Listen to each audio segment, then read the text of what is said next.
संसद के दोनों सदनों से वीबीजी रामजी बिल पास कराकर मोदी सरकार जीत का दावा कर रही थी। लेकिन इसी बीच कांग्रेस ने एक ऐसा दांव चला कि मोदी सरकार का सबसे बड़ा ग्रामीण रोजगार प्लान अब सियासी जाल में फंसता नजर आ रहा है, जिससे बीजेपी आग बबूला हो गई है। तो कांग्रेस ने ऐसा कौन सा चला दांव जिससे दोनों सदनों से बिल पारित होने के बाद भी फंस गया है पेच, बताएंगे आपको अपनी इस स्पेशल रिपोर्ट में। नमस्कार, आप देखना शुरू कर चुके 4 PM न्यूज नेटवर्क और मैं हूं आपके साथ आकांक्षा यादव।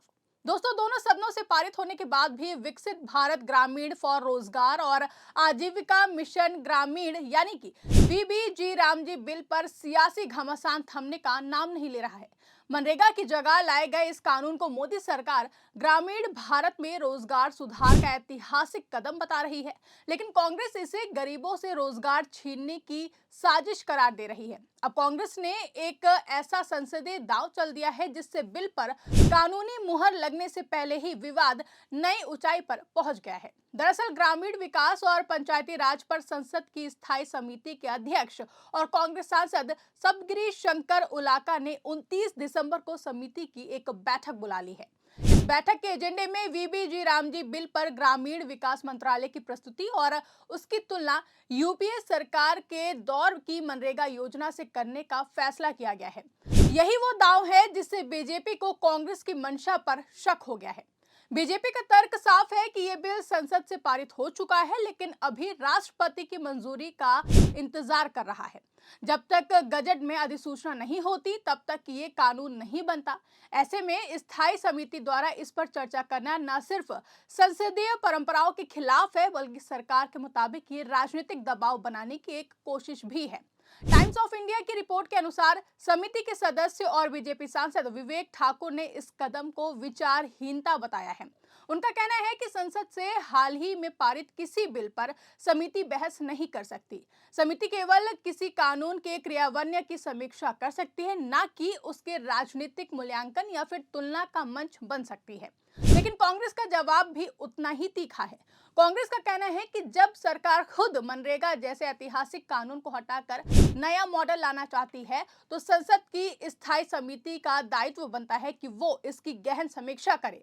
कांग्रेस के मुताबिक ये बहस कानून बनने से पहले जरूरी है ताकि इसके सामाजिक और आर्थिक प्रभावों को समझा जा सके। असल लड़ाई मनरेगा को लेकर है। 2005 में यूपीए सरकार द्वारा लाई गई मनरेगा योजना ग्रामीण भारत के लिए रोजगार की लाइफलाइन बनी। ये पहली योजना थी जिसने ग्रामीण नागरिक को साल में 100 दिन के रोजगार की कानूनी गारंटी दी। कांग्रेस का दावा है कि इसी योजना ने करोड़ों ग्रामीण परिवारों को भुखमरी से बचाया। मोदी सरकार शुरू से ही मनरेगा को अस्थायी समाधान और अकुशल मजदूरी का प्रतीक बताती रही है। प्रधानमंत्री नरेंद्र मोदी खुद कई मंचों से कह चुके हैं कि मनरेगा गरीबी हटाने की नहीं, बल्कि गरीबी की निशानी है।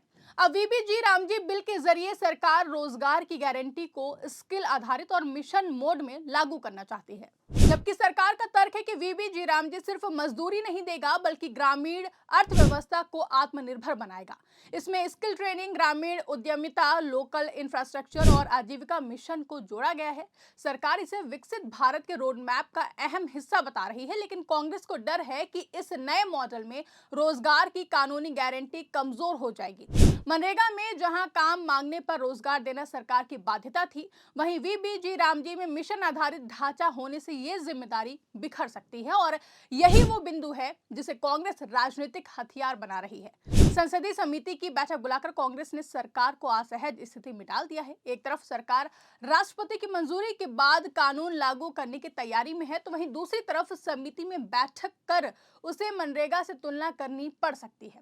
इससे सरकार की नीति पर सवाल उठने तय माने जा रहे हैं। बीजेपी को डर है कि कांग्रेस इस मंच का इस्तेमाल चुनावी नैरेटिव गढ़ने के लिए करेगी। खासकर ग्रामीण और गरीब तबके में यह संदेश देने की कोशिश होगी कि मोदी सरकार मनरेगा छीन रही है। यही वजह है कि एनडीए सांसद इस बैठक को रोकने या फिर समिति करने की मांग कर रहे हैं। हालांकि ये टकराव सिर्फ एक बिल तक सीमित नहीं है, ये दो विचारधाराओं की लड़ाई है। एक तरफ कांग्रेस का अधिकार आधारित कल्याण मॉडल, तो दूसरी तरफ बीजेपी का मिशन आधारित विकास मॉडल। मनरेगा बनाम वीबीजी रामजी इसी वैचारिक संघर्ष का प्रतीक बन गया है, जहां कांग्रेस के लिए यह मुद्दा राजनीतिक रूप से बेहद अहम है।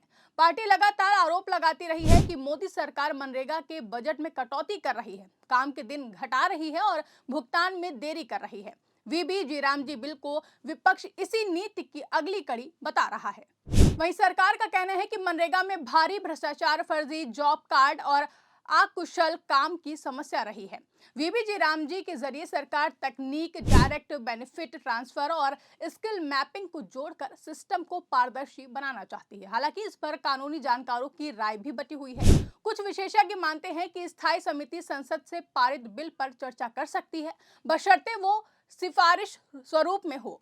वहीं कुछ का कहना है कि ये संसदीय मर्यादाओं का उल्लंघन है। राजनीतिक रूप से देखें तो कांग्रेस की ये चाल रणनीतिक है। संसद में संख्या बल की कमी के बावजूद वो समिति के जरिए सरकार को घेरना चाहती है। ये विपक्ष की नई रणनीति है कि बिल पास होने के बाद भी उसे सार्वजनिक बहस में उलझाए रखा जाए। ऐसे में बीजेपी के लिए चुनौती यह है कि वो कैसे इस बहस को नियंत्रित करे। अगर वो बैठक का विरोध करती है तो इस पर बहस से भागने का आरोप लगेगा, और अगर वो इस बैठक में हिस्सा लेती है तो मनरेगा की तुलना से बचना मुश्किल होगा। एक और जहां कांग्रेस सांसद सप्तगिरी शंकर उलाका ने 29 दिसंबर को समिति की बैठक बुलाकर बीजेपी की टेंशन बढ़ा दी है, तो वहीं दूसरी ओर कांग्रेस संसदीय दल की चेयरपर्सन सोनिया गांधी ने वीबी जी राम जी बिल पास होने पर कहा कि मुझे आज भी याद है 20 साल पहले डॉक्टर मनमोहन सिंह जी प्रधानमंत्री थे, तब संसद में मनरेगा कानून आम राय से पारित किया गया था।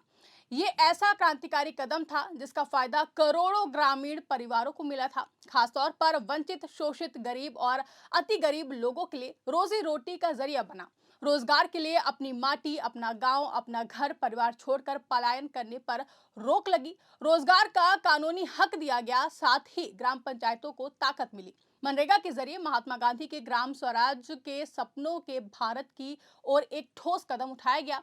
पिछले 11 साल में मोदी सरकार ने ग्रामीण क्षेत्रों के बेरोजगार, गरीबों और वंचितों के हितों को नजरअंदाज कर मनरेगा को कमजोर करने की हर कोशिश की, जबकि कोविड के वक्त ये गरीब वर्ग के लिए संजीवनी साबित हुआ। लेकिन बहुत अफसोस की बात है कि अभी हाल में सरकार ने मनरेगा पर बुलडोजर चला दिया है।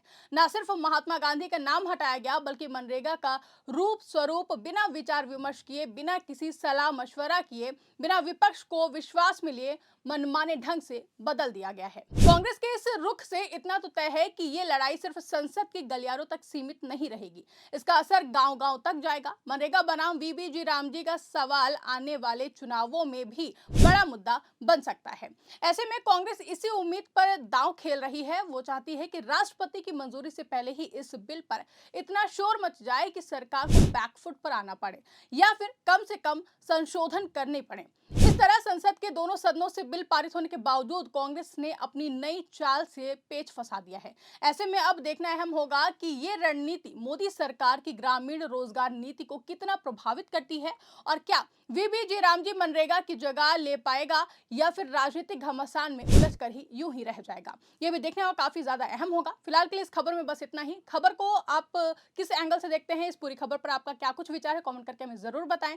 साथ ही साथ अगर वीडियो पसंद आई हो तो वीडियो को ज्यादा से ज्यादा लाइक और शेयर करना ना भूलें। चैनल पर नए हैं तो चैनल को सब्सक्राइब जरूर कर लें और देखते रहिए 4 PM न्यूज नेटवर्क।